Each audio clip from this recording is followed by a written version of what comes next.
the first thing I want us to kind of really think about is when we're talking about the topic of, all right, how do we build a relationship with families? As some of you already named, there's question marks around this. There might not be families in our parish, or they're coming and it's very transactional, or they're here but they're really busy. And really what we're asking is, how do we gain their trust? How do we relate to them to a degree to help them along in being a part of our community? And I want us, before we get into any what are ideas and what could work and what are strategies, I want us to first think about this image, and where Jesus gives us the prototype of any and all relationship building in church world, whether it be with families, whether it be with adults, whether it be with those who have fallen away, whether those who are regular. This is the model for every last relationship we can ever build. And it's the road to Emmaus. And I would encourage anyone who's watching this recording afterwards, if you haven't read it, pause this recording, go to the Gospels, read the road to Emmaus after Jesus' resurrection, and just sit with it. And what you'll notice is a very clear path emerges where Jesus first meets these two disciples on the road. They're individuals, they're not non-Christians. Yes, Christianity wasn't yet a term as we yet knew it. They weren't called Christians yet. But we get the sense that they knew of what happened to Jesus, that they had followed to some degree. They're not the apostles, but they're not also hearing it for the first time. They have some connection to the way, to the movement. And so they can recount to Jesus everything that had happened, but they can't recognize Jesus. And we don't necessarily know why that may be. The gospel tells us that it's their eyes were prevented from seeing him. So whether it's God kept it, whether it was their grief over his death kept them from seeing it, their confusion, but they're kind of disillusioned. They had followed him to some degree. He dies. Now they're leaving Jerusalem. They're probably going back to whatever it was they were doing. And that's where Jesus meets them, in their disillusionment, in their confusion, and they're walking away from where they were supposed to be. And he first gets to know them. He helps them tell their story. He then starts explaining everything to them. And then he gives them a choice. He makes it seem that he's going to keep walking and wandering on. And they said, no, it's nighttime. Why don't you stay with us here? So it's safe, because at night, you never know what's going to happen on those roads. And it's then once they make that choice to let him in, quite literally, that we have the breaking of the bread. Their eyes are open. They have this conversion moment, and they run back to Jerusalem. They drop their plans, and they go back. And really, in any relationship we try to create, it's to follow this methodology. We're going to meet a lot of families who maybe are walking away from the church or have walked away from the church. We might meet a lot of families who are hurting or disillusioned. They thought marriage was one thing, and it turned out that the reality was another thing. Or they thought parenting was one thing, and it came out to be another. This image of, someone gave me this example once of, they were checking out at a store, and they had switched over all to the self-checkout. And they were trying to scan this item, and the barcode wasn't scanning, and they're trying to input the numbers. And so the one employee who works all the self-checkout was like, you just got to input this number. And they're like, I don't know how to do that. I was just here to buy something. I wasn't trained to know how to check things out. That's why I usually go out in the checkout line.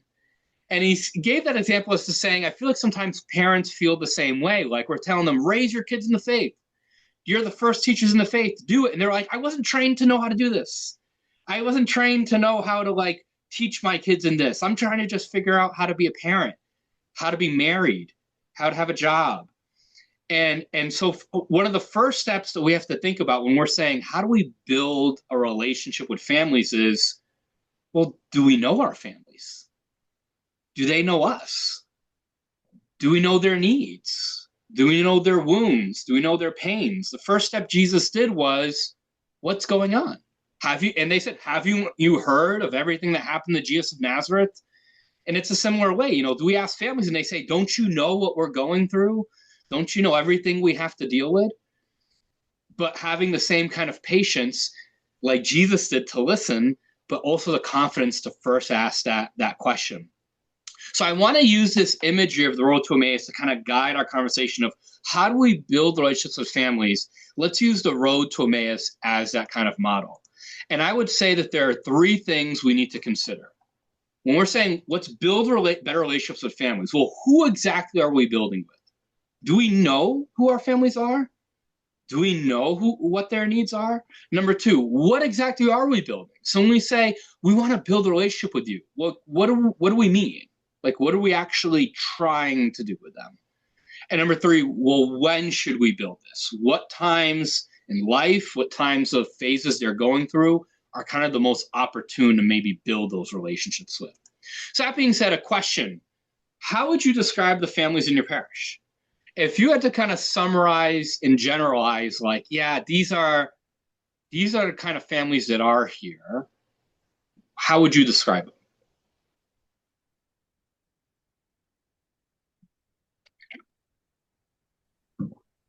For our collaborative, some of the families that are there are multi-generational. So the grandparents have attended, so the parents are Mm, attending, the grandkids are now coming. Some of them are folks that have joined the church in the past few years. See some newer faces, but not too many. Um, that's pretty much the makeup right now. We used to have a parish school affiliated with the collaborative. They closed that school. It combined with another school. There's a technically we are still affiliated with the school, but there is another parish in a different part of the city that was traditionally associated with the previous school, not us coming in and combining with them. So the mm, draw is more from that side than for students from the school to attend our collaborative parishes versus the one that's been associated longer. mm. Okay. How else would you describe the families in your parish?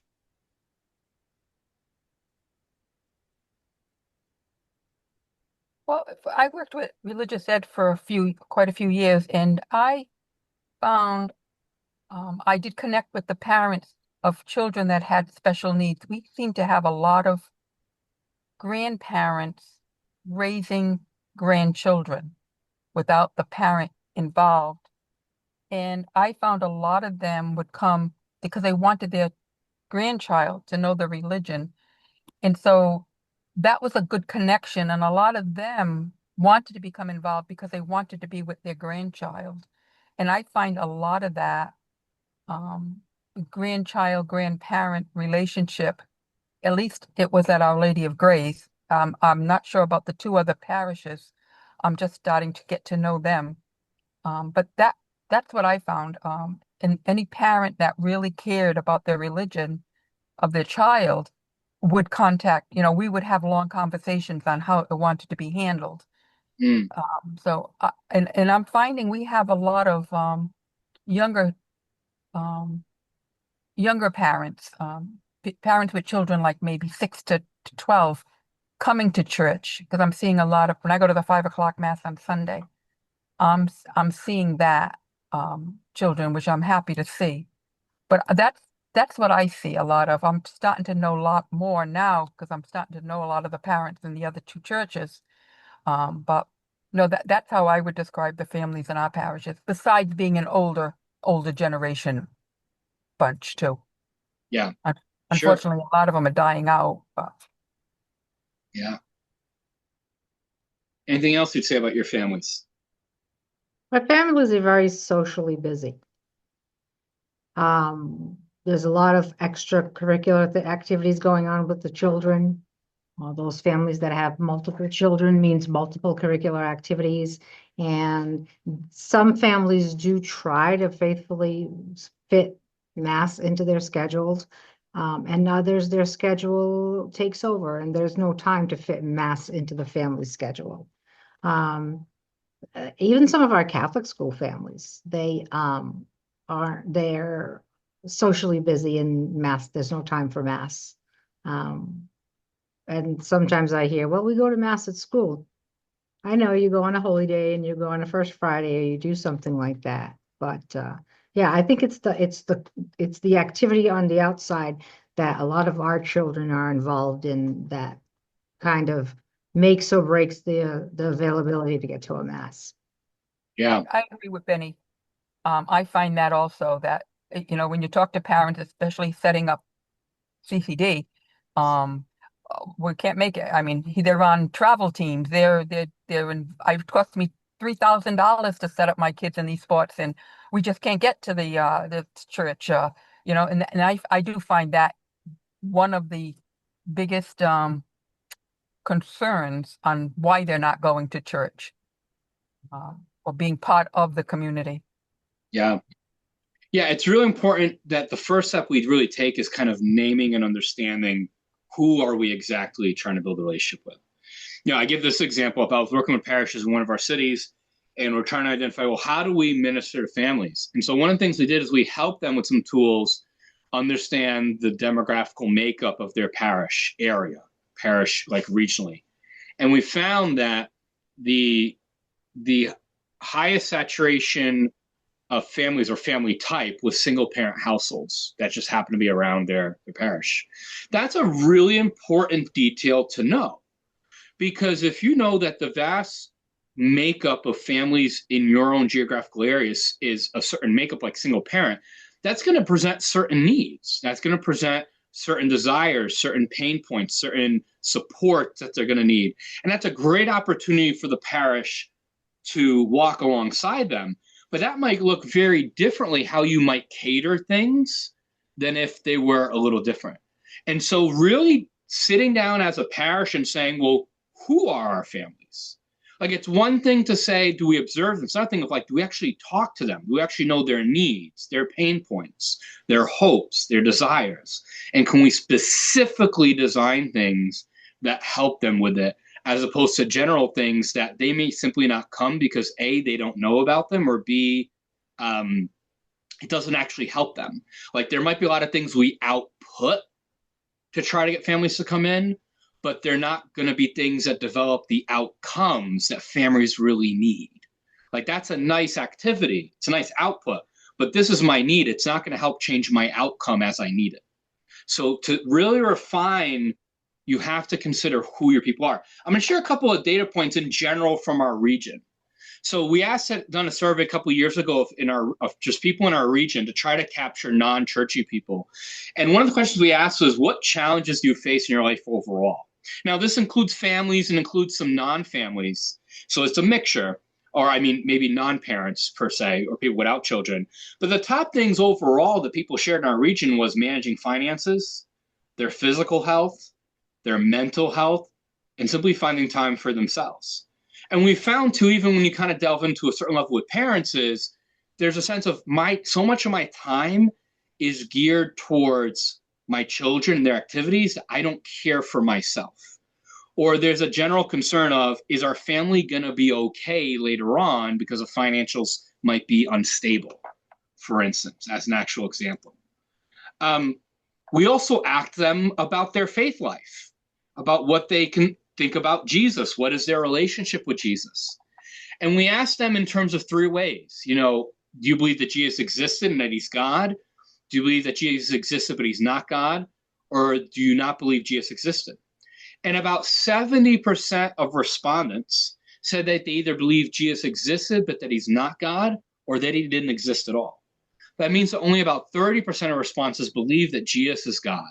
And if you look at that breakdown, the majority of those who answered that they believe Jesus existed and was God were Christians, non-Catholics. And that actually Catholics, in terms of believing Jesus existed but is not God, responded just as much as, say, other. So at the heart of it, you have people who have some some real physical needs and concerns, but the question of faith in Jesus is ambiguous. Before anything else, it's a real Christological problem. And so it starts making sense that if we're going to just say, hey, we're going to start doing activities and these faith formation things, why don't families care? Well, if we're going to kind of correlate to maybe some of this data, which again, it's not exact, but we can draw some correlations from it. Well, they're still struggling to believe what they believe about Jesus at all. And they're struggling to understand, are my basic needs even met? For instance, if we asked them, if they attend Mass, if they didn't attend Mass regularly, if they were Catholic and they didn't attend Mass regularly, what were the main reasons? And so the main reasons they named was about almost 40% of them said that they had a change in circumstances that made it harder to attend, like change in work and health and a family situation. About 25% of them said they don't feel like attending church matters. About 16% said they moved away from the church they had been attending. That about 11% said their beliefs in God and religious practice changed. And about 10% that I don't believe in the views of my church. But if you take this all together, all being equal, that means that about 50% of them, if you take the first and the third option, are all life changes. They're not belief changes. It's at between the 36% and the 17%. It's something changed in my life, a circumstance, a problem, a need. It's needs-based. It's not belief-based. And there's a portion there that's around belief, but it heightens the fact of if there are less families coming to our church, is it that, well, are we speaking to their needs? Are we adjusting? Are we growing? Are we evolving to saying, here are the people who are in front of us and their needs are changing. And so how can we continue to offer what we offer based on what they're sharing is the changes they're kind of going through?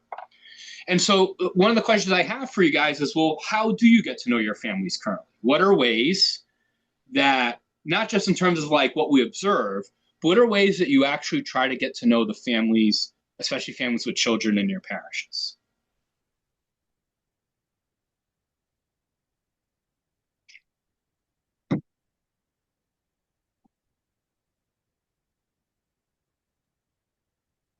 Well, We last year don't- for the I'm first sorry, go time, ahead.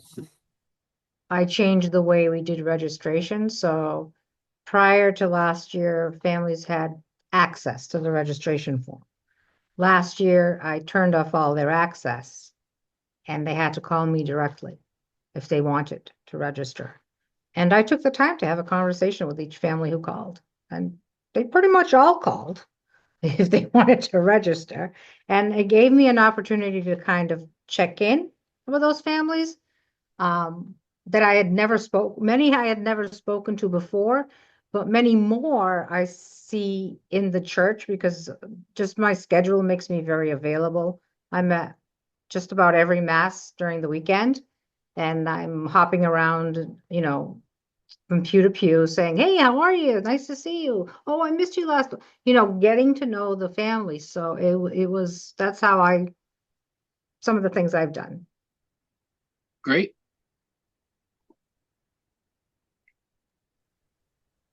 It's a little, excuse me, it's a little tricky for me to answer that question because in terms of faith formation and connection with the children in the parish, that's done a little differently now than what it used to be.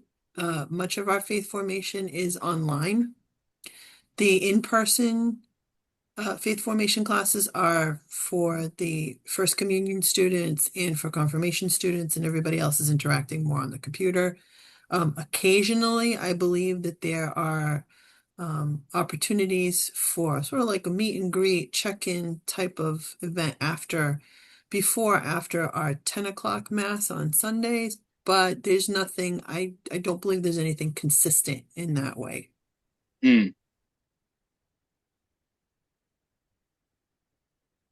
So I just simply share this in a sense of getting you to think of, well, if we are, how can we continue? But if we don't, how could we start? Because here's the reality. When Jesus gives the Great Commission of go out and teach everyone, go out to all the nations, proclaiming what I taught them and baptizing them in the name of the Father, Son, and Holy Spirit, he didn't say, open the doors to the church, and if no one shows up, complain about them, right? Part of the reality is there is actually a need to go out and build trust. Like the onus is on us. And so the very first step, if we're going to build a relationship with families, is we do just need to put ourselves out there and actually seek them actively and to build some initial trust. So what are some ways we can do that? There's the old saying of do something for my child, you do something for me. So we can understand what are needs with families with children in our area. Where are there areas that there's nothing for them? Is there a gap after school that our parish could fill? If we do have a school, how could we support that? If there is a need for parents to want to build community, especially parents with young children, how can we host that? There's no way, though, of learning that without actually talking with families. So there's a need to be a bridge builder between families. Like, you start with, who are families that you do know of, and simply saying, hey, I want to get to know you. One of the best things I had done in the previous parish I was I just reached out to various parents that I knew and said, can I take you to coffee? Can I meet you? Can I talk with you? And in the middle of one of those conversations, one of the moms were like, this is really great. Would you be okay if I got a couple other moms and hosted them in my house and we have similar conversations? And I was like, sure. And I went to her house, and it was like 10 in the morning on like a weekday. And she had like a charcuterie board and like nice coffee. And I had no business sitting on her couches because they were too nice. But what ended up being an initial conversation turned into a 2-hour just conversation with about 6 parents about their struggles, their needs, the parish, what they had hoped for. And at one point, there was a mom in the group who had kind of left our church. And she said, this, like, whatever this is, everything you're sharing, like, it needs to be shared more of. Because if more people hear this, they might come back. And I recognize that most of my job was partly dispelling myths and misinformation, but also kind of being a healer, of like a bridge builder, right? The term pope from pontifex means bridge builder. That's the role of the pope. But our role too as Christians is to be a pontifex, to be a bridge builder for those who are kind of away, who are hurt, whether or not it's justified, whether or not it's something they did in their head, or it really is a wound that we caused, or we just need to kind of help misunderstandings be understood. We just do need to go and be willing to listen and to have those conversations. And that just takes being willing to go one parent at a time, one family at a time, and have those conversations. There were individuals like, I don't really know my families, and I see them at kind of pick up and drop off. And I was like, I'm having coffee with them. Like, is it work on me? Yes.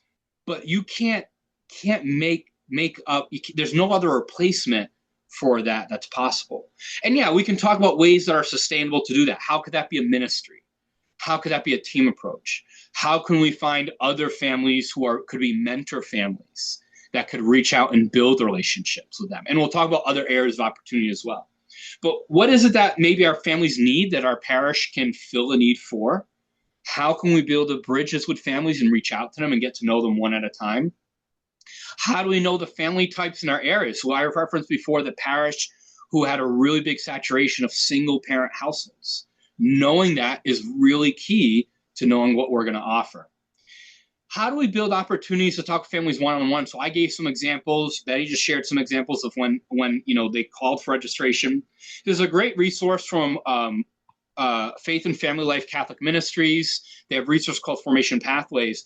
And it's, in short, they create materials to help families pray together and to share the faith at home. But one of the materials they make available for free is a resource called Visit, which is essentially an inventory for an initial conversation for a family who comes into a parish. We talk a lot of times about families and faith formation, and that is an opportunity. But let's talk here in terms of more parish as a whole. There might be families who just are registering with your parish. There might be families coming to you for baptism. There might be families coming to you for faith formation. But in all these instances, how can we create them as opportunities to have a conversation with a family? And yes, there might be someone on your staff, like a director of religious education, but oftentimes too, the first line of evangelization in a parish is the parish secretary. Who picks up the phone? Who is saying hi? Who is kind of that first face that they meet? So how can we also say, what are different touch points where we're going to have families come, whether they show up to Mass, whether they call the parish, whether they're looking for a sacrament, or whether, yes, they're registering for faith formation? And how can we have a regular system of any new family we have a conversation with? And that's a free resource that FFLCM makes available. The other thing that we have found very helpful with different parishes is how do we do a needs assessment of parents that are already in connection with us. So we might have parents who, their connection to the parish might be faith formation, but otherwise that's about it. They may or may not go to church. They may not be involved in ministries, but they're still connected to us in that regard. How do we reach out to them and do a basic needs assessment? So we did one. It was only about 7 questions long, and we did it with a couple parishes, and we asked them, what are your hopes? What are your desires? What do you do for your faith? And what could you use from the church? So very positive based. And here were the top 4 things that came back from doing this with several parishes. That families said they want help knowing how to handle difficult topics with their children. That they want opportunities to build community with other parents. That there might be a very true loneliness in parenting. That they desire opportunities that are conveniently scheduled around Mass times. And that they want help knowing how the faith can be incorporated into their parenting. It's very problem-solved basis. I'm struggling. I have these needs. I want to grow as a parent. I'm trying to figure out how to do this. Can the church help me do it? And I wonder sometimes if families don't reach out to us because they've gotten used to the church doesn't offer anything to maybe meet these needs. Or there isn't necessarily a way where it's like, yeah, we'll catechize your child, but helping your family through its struggles and their needs, we don't necessarily offer anything for that end. And so they've simply gotten used to not turning to the church for that way. How can we perhaps build relationships with families by actually starting with their felt need? Again, think to the road to Emmaus. Jesus didn't start with, hey, it's me. What are you talking about? He started with, what's going on? Why are you sad? What do you need? Let me talk through you with it. And only then does he kind of go forward.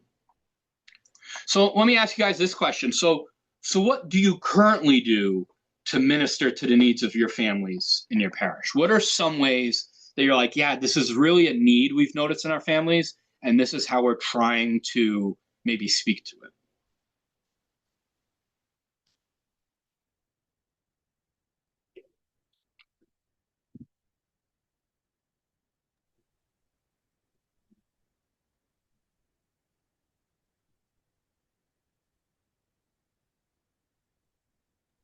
Anytime the children meet, it's around Mass. So it's not like their Mass is on Sunday and they're coming another day of the week for their sessions.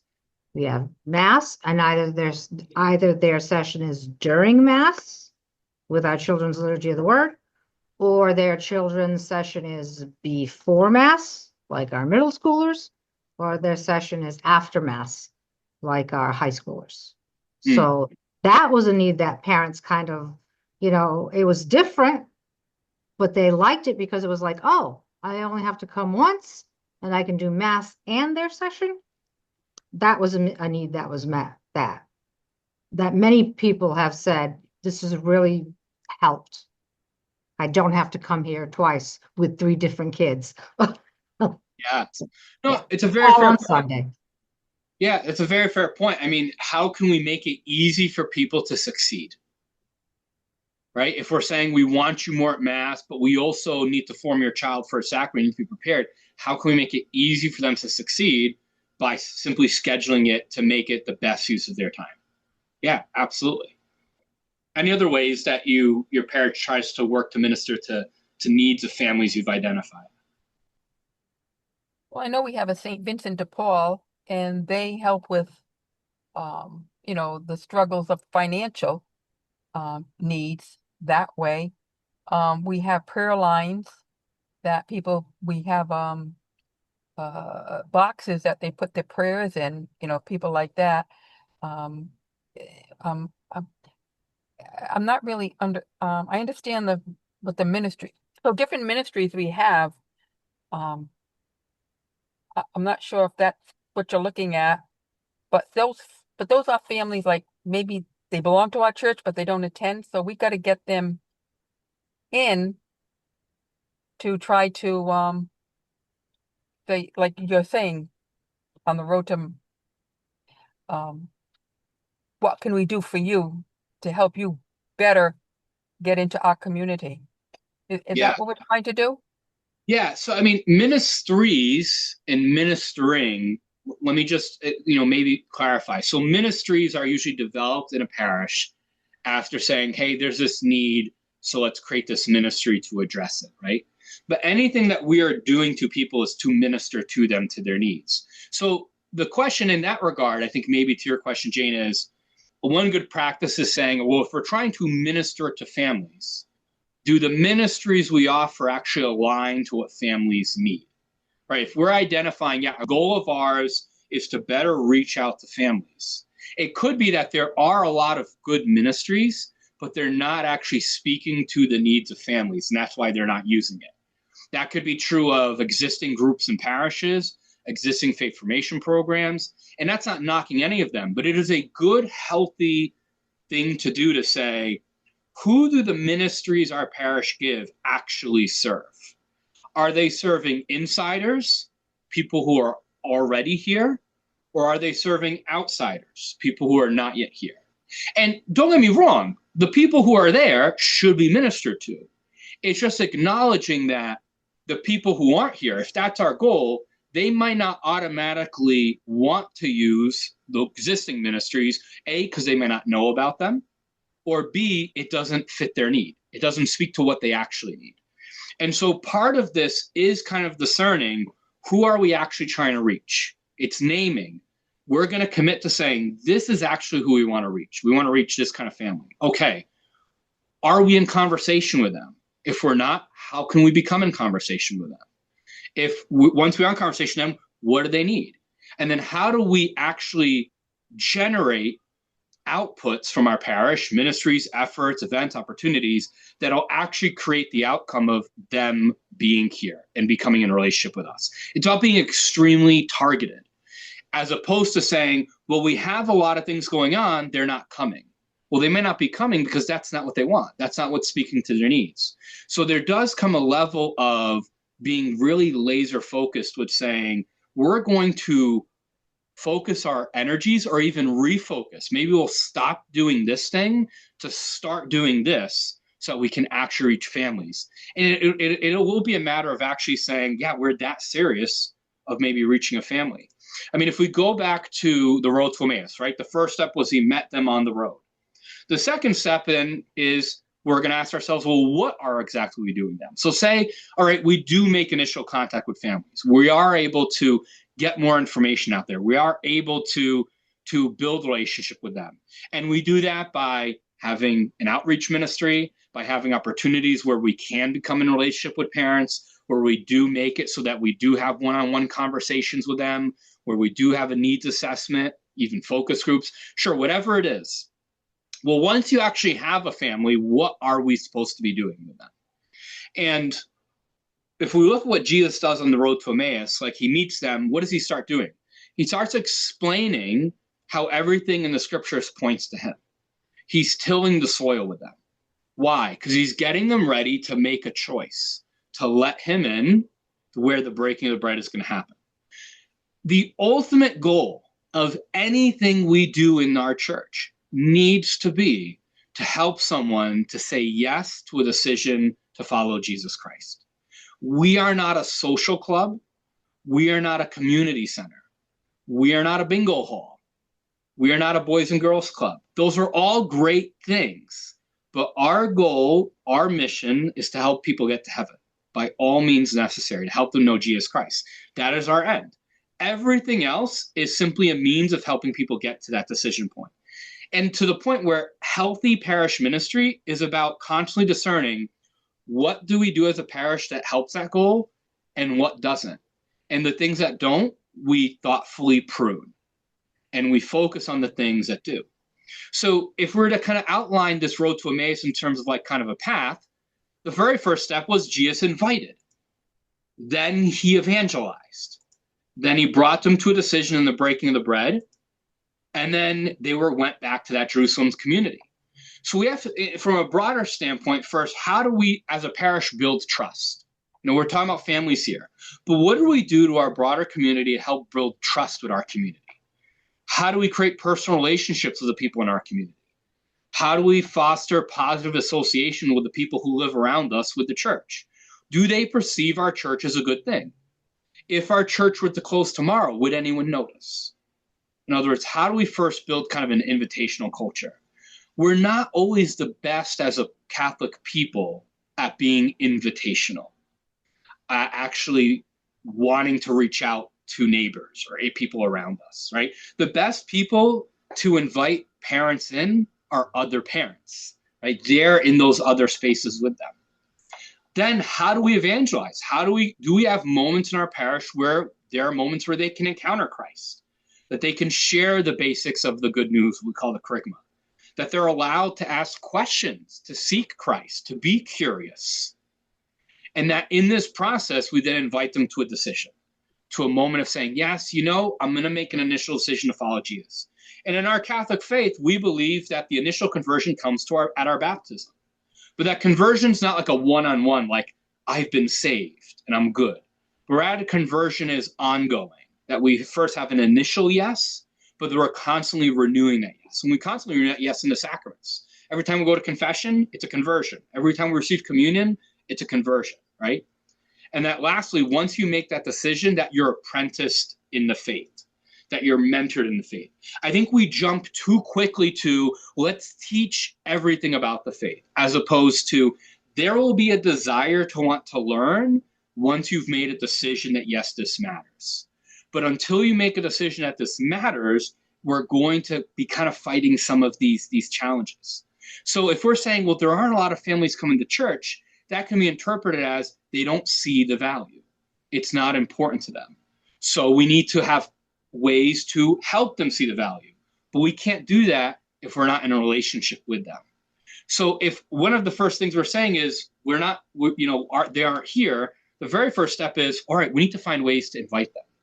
So one of the ways that we did this in a previous parish was we first, kind of like I shared, we reached out to parents. And we started with the ones that we had. And as we started talking to the ones that we had, we started getting to contact with the ones that we didn't have a relationship with, like the mom who invited us to our house, and we started talking with parents who had actually left our church. And a really big focal point for us as a next step was our Sunday Mass. The most important thing we do as a church is Sunday. It's what we do at Mass, before and after Mass. That is usually the first time people will step on our campus, will be for that reason. It's their experience of everything from what is parking like, what is Mass like, what is the homily like, what is after Mass like, is there community, what is the experience that I leave. And now, I want you to go back to your parish, and when you go to Mass on Sunday, I want you to think through those steps. If I was new, what was it just like when I had to find a place to park my car? Was it easy? Was it hard? Did I know where to go after I parked my car? When I came in, did anyone greet me? Did I feel welcome? Did anyone talk to me? Mass can be a very individual experience. We can come in, sit, stand, bless ourselves, go in the communion line, leave, and not actually talk to anybody. Like, it can be a very individual experience. Did I feel like I could actually pray at Mass? Was this actually worship? Was this something where I actually had an encounter? Did the externals actually aid me to pray, or were they distracting? Was the music helpful, or was it distracting? And then afterwards, did anyone talk to me? Did I have a relationship before I left? Or was it a very individualized experience? Now, I then want you to do that practice and do it from the lens of a parent with a small child. I want you to imagine, well, we're probably just tired because it was just already an experience getting them dressed and into the car. The Cheerios they had probably flew through the van. And now we finally made it to the parking lot. And now, as soon as I sat down, my kid wants to go to the bathroom. Do I know where the bathroom is? Could I get in? Now, is there a changing table in there? Oh gosh, now I'm coming to the back and I'm getting looks. Can I find a seat? Is there a space I could go to if my kid might just need to walk around? Like, maybe their limit is 30 minutes and they're up. Is there any resources there that I can use maybe to help them follow along the Mass so that me as a parent, I can actually pray? Because if Mass becomes an extremely exhausting experience to a parent, it's like, well, I'm fighting my kid to be here. I'm exhausted. Why do I do this again? And that can be the natural conversation where if you haven't experienced conversion, if you don't see the value of this, that you can quickly just come to that realization. Now, yes, Mass is not about being entertained. Mass is not just this, I do this to, cater to me. Mass is worship to God. But here's reality. If you have not experienced true conversion and you don't see Mass that way, you can fall into the trap of it's another thing to do. But the only way you're truly going to understand that Mass is about my worship to God is to go enough times to learn that, to experience that. It's hard to do that when it's an exhausting experience to go to Mass. And so part of our reality is, how can we see the Sunday liturgy, the Sunday experience, through the eyes of a family? And there are certain things that Mass is what it is. Let's not make Mass something it isn't. It's not entertainment. It's not this game. It's not. Mass is worship, and it's a beautiful sacrament. But can we maybe take away some of the externals or change some externals that can, how they're greeted, how things are made available, what materials are there for them, so that way we can make it a less exhausting experience. So we really tried to focus around that. We had a family Mass. We had homilies that were catered to children. It was more of a children's liturgy. We didn't do children's liturgy of the word, but it was a Mass very much geared towards families, where we tried to think through some of these externals. And then we had various opportunities that were what we call relational outreach, where we had opportunities, especially at the beginning of the year. Fall's a great time to have relational outreach opportunities in the community after Mass, where they are just fun for your families to just build trust. And very important of having a team there of individuals who can just have conversations with parents, who can just mill about and get to know them, connect with them. The next step that we create in our path is, well, what are opportunities for parents to meet other parents and be formed? So once a month, we had gatherings where parents whose children were in our faith formation would come. That way they can get to know one another, but then they could be formed on things they actually needed. And our ultimate goal was to help them to build the habits they needed to share the faith with their kids at home. So this idea of like liturgical living, of just, we're not asking you to be theologues in the faith. We're just simply asking you that in our beautiful tradition of the church, where there already exists a great devotional life, where we already have a liturgical year, that you just celebrate some of these at home as an extension of our Sunday worship. So how do we use holy days? How do we use the seasons to bring up these conversations, to build these habits where, yeah, you're actually talking about it? Because that is ultimately what is going to develop faithful families. It's parents who own that this is important, who are going to build a culture at home where we talk about it, we pray together. It is normal to talk about Jesus. And yes, then we have this community of faith that we come to. If we can create a path that helps parents and equips them with the tools and the confidence and the courage to be able to do it, that isn't exhausting, that is truly going to be like, this is actually helpful. I'm growing as a person. I'm growing in my faith. My family likes coming here. We've met other individuals. Yeah, this is something I would invite someone else to.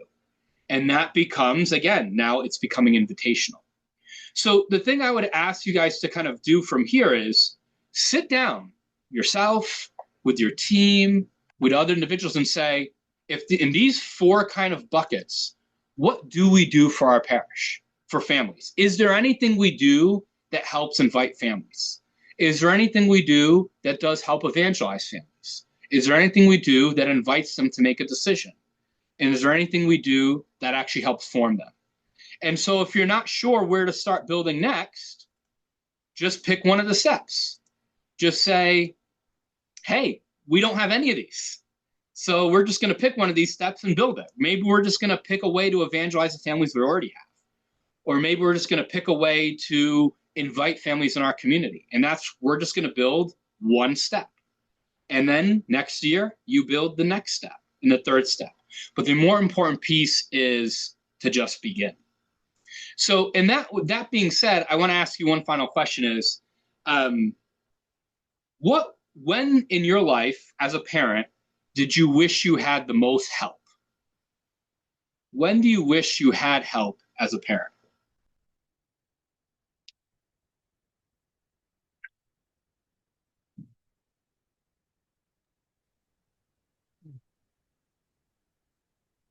I think when they were going through their teenage years.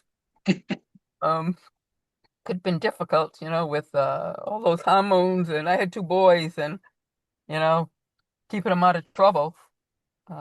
We had a great school. Westport had a great school with the marching bands and all the activities they did that they were constantly busy. And so they turned out pretty good. But yeah, I think going through the teenage years, once they can drive, all of that, they had friends and just wanted to be with their friends, and you had to know what their friends were like because, they could follow what their friends were doing. But I think if I had to have wish of one thing, it would have been when my kids were going through their teenage years, two boys. Yeah. What help did you wish you did have during that time? I don't know, just knowing parents that had what I did do is I got to know the parents of the friends of my sons, and and we extended that, and that helped me out a lot. So I wished I had it, and I went out and got it.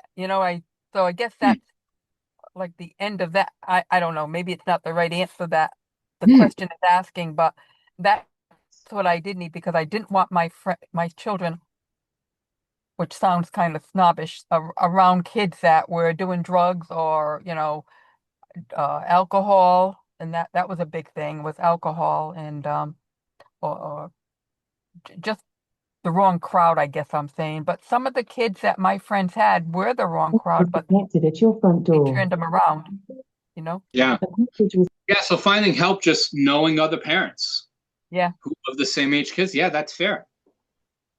What else? When else did you wish you had help as a parent?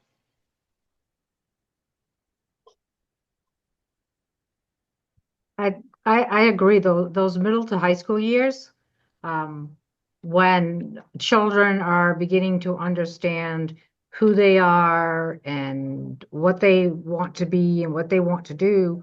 And for some of them, it's when they first start to, um, examine for themselves, do I have the same beliefs that my parents do? Do Hmm. I feel the same? Do I believe in God? Do I believe in the church? Or am I totally against this, as with many of them, because, if there really is a God, why doesn't he take care of all of this? And I think it's those years when they're asking those questions. And if it's hard as a parent for you to have answers because either you kind of have questions about your own faith, but where can I go, or what opportunities can I seek to help my children understand? And for many, their experience was, this is who we are, this is what you have to believe, and that's that. And it leaves a lot of teens and tweens questioning, well, that's great, but yeah, Yeah. I think those tween to teen years when this is becoming theirs. Yeah. Someone's told me that as a church, we can be really good at answering questions no one asked. And so it's kind of a similar thing and part of it is, especially when we get into those dicey areas, it's a fear of like, I don't want to say the wrong thing. And so what we do is just avoid those topics. But if we as a church don't insert ourselves in kind of in those discussions, they're just going to look elsewhere for answers. And they might not be guided with good conscience. I want to return to those top four things that parents in some of our suburban areas name that they want help with. And it kind of resonates, I think, with what some of you shared. How do I handle these difficult topics? How do I meet other parents? Like take comfort in knowing that that is a reoccurring need. And why is that so important when we're talking about, if our goal is building faith in families through building relationships with them? If there's one thing that has been consistently clear in the sociological data, like it is not even close, it is that the greatest influence, bar none, on a child and what their faith life will be later on in life is their parents, bar none. No activity, no program, no textbook will have anywhere close the same effect as their home life. And I think we can intuit that. And that's not just true about the faith, it's anything in life. The greatest positive source, the greatest positive influence, the greatest negative influence, the greatest thing that could create deep wounds in us is our family life. And so if we truly want to create faithful families, we have to prioritize the family. It cannot be done through any other backdoor way. And I want to invite you all to pray in the book of Acts, the passage of Peter and Cornelius. Peter meets this official, Cornelius. He converts him to the Christian faith. And so Cornelius wants to be baptized. And so it says that Cornelius and his entire household was baptized as a result. It's one of the premises for infant baptism, because not only was Cornelius baptized, his wife, his children, his servants, everyone was baptized, regardless of their age.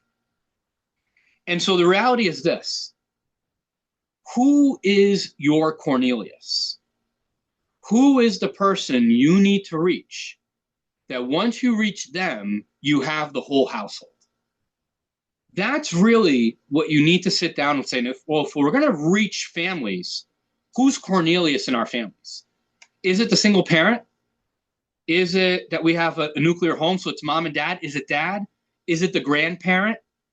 Who is Cornelius for us? And if we get Cornelius, we'll get everyone. And then how do we plan and focus everything we do as a church on Cornelius? That when we're going to create programs, it's with Cornelius in mind.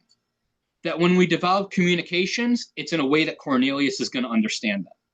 That when we design the externals of the Sunday liturgy, it's so that it makes it easy for Cornelius to want to attend. That when we create social community opportunities, it's things that Cornelius wants. This is how we kind of need to plan. If we're truly going to reach out to families and build, we have to be extremely intentional and outward focused.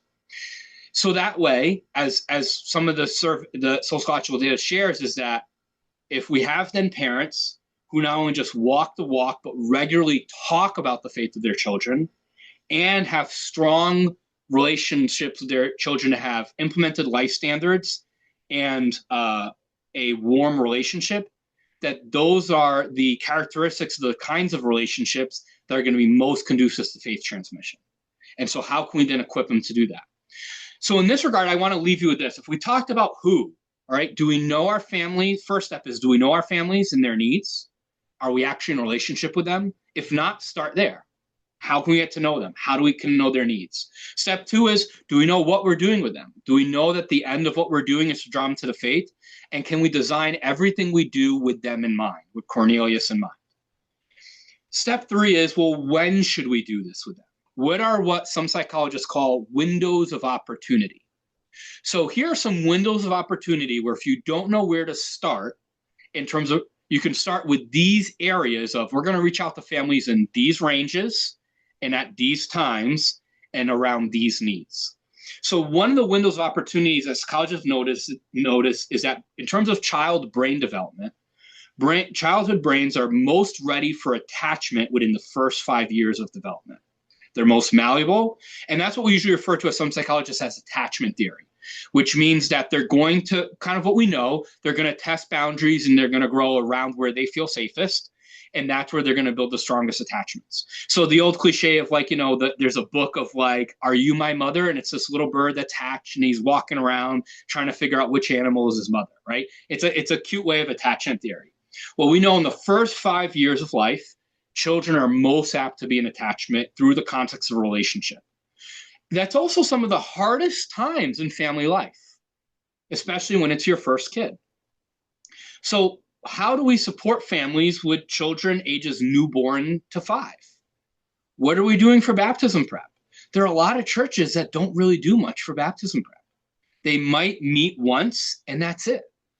As opposed to, how can we use that as an opportunity to actually put them in a relationship with other parents? Not just around the concept of baptism, but it's like, we're new. Like, how do we do diapers? How do we do daycare? Like, how do we handle in-laws telling us how to raise our children and we need to do this and that? Wouldn't it be great to have a faithful Catholic mentor family that you can trust and turn to, who's not going to judge you, but actually accompany you? What would it look like if our baptism prep was a mentorship as opposed to just classes? And not just a mentorship in baptism, but a mentorship in just how to be a new parent. That's a great window of opportunity. Another big window of opportunity is the first 5 years of marriage are crucial. It's been shown statistically that approximately 20 to 22%, almost a quarter of marriages end in divorce within the first 5 years of marriage. They don't even make it past 5 years.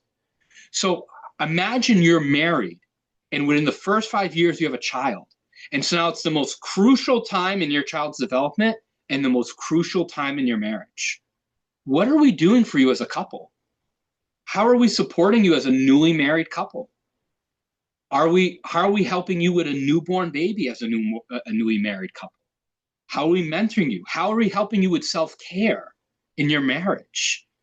Are there opportunities to help you go on a date and we have childcare, right? Are there these kind of windows that we're kind of speaking to as a parish?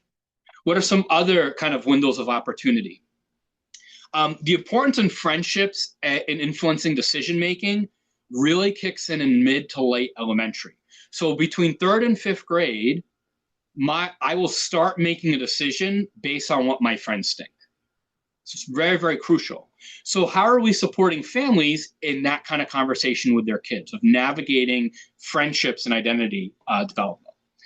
Psychologists have identified that there are 2 key ages where individuals are most likely to think about their future self. And that's 17 years old and 11 years old. That means at 11 years old, at the onset of middle school, end of elementary school, kids are starting to think about what do I want to be when I grow up? What could I see myself as? And so these are key opportunities where we could, again, think about what parents shared they wanted. How do I have conversations around hard topics with my children? How could we help them in understanding, hey, you're in a crucial window of opportunity with your kids, and we're going to come alongside you and help you to know how to have those conversations. That would build a really strong value proposition for the church. It's not just me going there for religion. The church is helping me actually be a parent. The church is actually helping my family. Like, this is actually, like, the faith is actually aiding me. How many families can actually see that? How do we utilize sacramental preparation where parents are actually coming, they might be coming out of the woodwork, to actually incorporate families in that process? So that way they're actually a part of these conversations of faith, and they can actually be aided in knowing how to have these conversations. This is where we really encourage families that anything we do with families have to stand on 3 pillars, 3 spheres of existence. Parishes may say, we only have kids here a little bit of time. It's not enough time. Well, if we look at these 3 spheres, there's a lot more time. Instead of just trying to individualize a child in class, how do we evangelize them through their peer group, through their family, and through the parish community? That means whenever they're here at the parish, that's catechetical. Whenever they're with their peer group, that's catechetical. And whenever they're with their family, that's catechetical. And think of catechesis as sharing the good news. And if we do it through the parish, through the family, and through the child, that's a much more holistic approach. And so the encouragement is simply, if you have something that's faith formation-wise, you already probably have something for the peer group. So it's just a matter of, well, what's the next building block to build? Do we do things for families? It could be as simply as saying, with the families you already have, their children might come, but we're now going to add this component for their families. We're going to help build community with the parents. We're going to work with these families on some kind of basis after Mass of how to have these conversations in the faith. We're going to conveniently schedule it after Mass so it works for their schedules. And we're going to tailor it to their needs that we found out because we've been in conversation with them. And we've assessed what they really need help with. And then we promote this out and say, hey, we're here for you. We give childcare. Here's a meal for your family. And we're going to help your family be stronger. Wouldn't you want an extra parent coming alongside you? Well, that's what the church can be for you. What could that look like if we did something like that? And families actually felt, wow, the church is actually speaking to my felt needs. And now as a family, I feel like we pray more. I feel like, oh yeah, we're actually talking about the faith more. All right, I see this is important. Now we're moving from invitation to evangelization. Now we're actually tilling soil. It's not just we're getting people here. We're actually helping them see the value. So I'm gonna kind of leave this our conversation at this point. And this is going to be an encouragement to all of you. As you're trying to figure out how do we build a relationship with families, do those 3 things. Do we know who our families even are? How can we be in conversation with them? how can we reach out to them? How can we meet them even one at a time?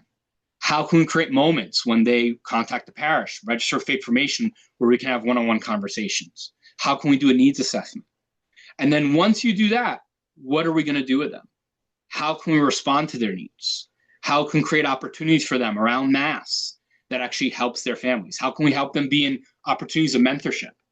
And then when do we want to do that? Where can we focus? Maybe around baptism, young children, maybe around young married couples, maybe around sacramental preparation, and make that time very valuable across the parish, the family, and their peer group.